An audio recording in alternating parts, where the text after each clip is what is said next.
दुश्मनों ने भारत की आत्मा पर हमला करने का दुस्साहस किया है।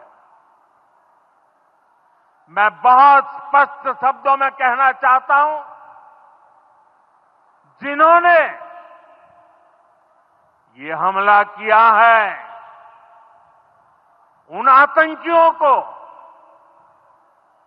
और इस हमले की साजिश रचने वालों को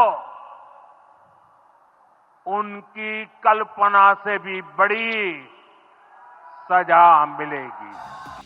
পেহেলগাঁও কাণ্ডের পরেই ভারত ঘোষণা করেছিল পাকিস্তানের সঙ্গে সিন্ধু জলবন্টন চুক্তি স্থগিতের সিদ্ধান্তের কথা। এমন সিদ্ধান্ত নিলে তা যুদ্ধ হিসেবে দেখা হবে বলে ভারতকে পাল্টা হুঁশিয়ারি দিয়েছিল পাকিস্তান। এবার আনুষ্ঠানিকভাবে পাকিস্তানকে সিন্ধু জল চুক্তি আপাতত স্থগিতের কথা জানিয়ে দিল ভারত। হত্যাকাণ্ডের দায় ইতিমধ্যেই স্বীকার করেছে পাকিস্তানের লস্কর-ই-তাইবার ছায়া সংগঠন দ্য রেজিস্ট্যান্স ফ্রন্ট। তারপরই ভারতের পক্ষ থেকেই কড়া পদক্ষেপ করে জানানো হয় 1960 সালে জলচুক্তি বাতিল করা হচ্ছে। এই সিন্ধুর জল পূর্ব পাকিস্তানের লাইফলাইন। এই জল না পেলে ক্ষতিগ্রস্ত হবে কৃষিকাজ। সিন্ধু এবং তার শাখা নদীর জল ছাড়া পাকিস্তানের কৃষিকাজ অচল। ফলে জল না পেলে সে দেশের সিংহভাগ খরার মুখে পড়বে।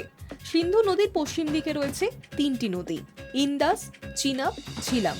চুক্তি অনুযায়ী তার মধ্যে 80% জল পায় পাকিস্তান, বাকি 20% জল ভারতের। পূর্ব দিকে রয়েছে শতদ্রু, বিপাশা এবং রাভি, যা পুরোপুরি ভারতের ভাগে। এদিকে সিন্ধু জলচুক্তি স্থগিতের সিদ্ধান্তে পাকিস্তান পাল্টা হুঁশিয়ারি দেয়, জানিয়ে দেয় সিন্ধু জলচুক্তিতে বাধা দেওয়ার চেষ্টা করা হলে সেটাকে এক প্রকার যুদ্ধ হিসেবেই ধরে নেওয়া হবে।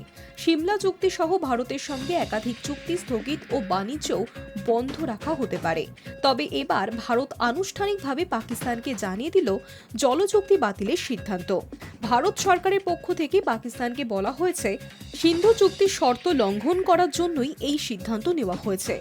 ভারতীয় জলশক্তি মন্ত্রণালয়ের সচিব দেবশ্রী মুখোপাধ্যায় কূটনৈতিক করা পদক্ষেপের এই চিঠি পাঠিয়েছেন পাকিস্তানের জলসম্পদ মন্ত্রণালয়ের মন্ত্রী সৈয়দ আলী মুর্তজাকে।